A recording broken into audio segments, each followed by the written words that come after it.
Hello, my name is Stuart Friedich, and I work in the PK/PD and pharmacometrics group at Eli Lilly.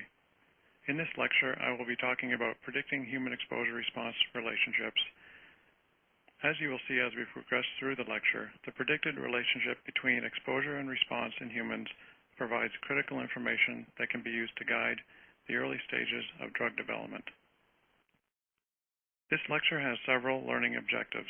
The first is to provide some guidance on how to plan for exposure-response scaling analyses, why these analyses are important, and how they can be used in drug development.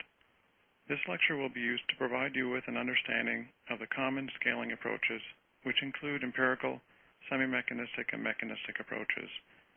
In each case, I will provide some background on the approach and follow up with an applied example to help you apply these methods to your own work.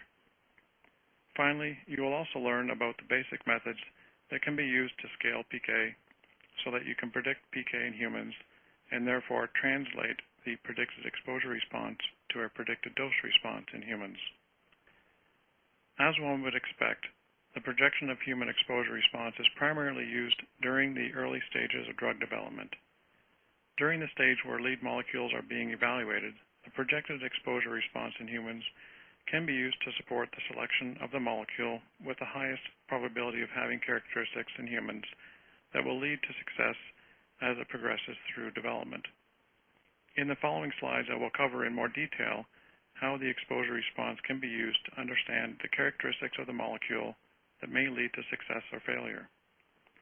Once the candidate molecule has started in the first human study, there are many cases where collecting data to help understand exposure response is not possible.